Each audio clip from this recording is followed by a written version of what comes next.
TV सत्यमेव व्रतम। अजित पवार पक्षाचे नेते भाजप नेत्यांची दिल्लीत तक्रार करणार असल्याची माहिती सूत्रांकडून मिळतेय। प्रफुल्ल पटेल, सुनील तटकरे थेट दिल्लीतील नेत्यांसोबत याबाबत बोलणार असल्याचं समजतंय।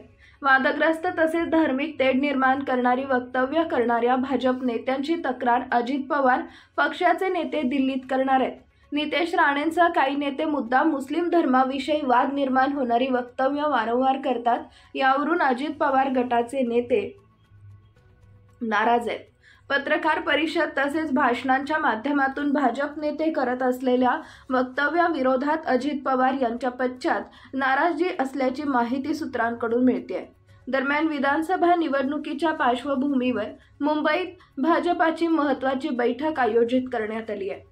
प्रभारी, सहप्रभारी व महाराष्ट्र कोर कमिटीसह निवडणूक संचालन समिती सदस्यांच्या उपस्थितीत 2 दिवसीय बैठकीचं आयोजन करण्यात आलंय। येत्या 23 आणि 24 सप्टेंबरला प्रदेश मुख्यालयात बैठक होणार आहे। मुंबईसह महाराष्ट्रातील उमेदवारांबाबत या बैठकीत निश्चिती होणार असल्याची माहिती आहे।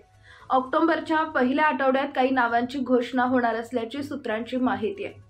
दुसरीकडे महायुती जागा वाटपावरून एकमत झाल्याची माहिती आहे। 150 ते 170 जागांवरील दावेदारी निश्चित आहे।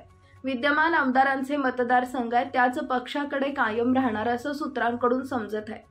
उर्वरित जागांचा तिढा सोडवण्यासाठी अमित शहांच्या बैठकीत निर्णय होणार आहे, तर काही जागांवर स्थानिक राजकीय परिस्थिती पाहून अदलाबदलीची शक्यता आहे। लाडकी बहीण योजनेचा फायदा होणार नाही, लाडकी बहीण योजनेचा फायदा महायुतीला होणार नसल्याचं मोठं विधान शरद पवारांनी केलंय। आगामी विधानसभेत मविया जिंकणार असल्याचा विश्वासही शरद पवारांनी केलाय। एका मुलाखतीत शरद पवारांनी विजयाचा विश्वास व्यक्त केला। तसेच उद्धव ठाकरे मुख्यमंत्री असताना त्यांच्या नेतृत्वावरही शरद पवारांनी शिक्कामोर्तब केलं।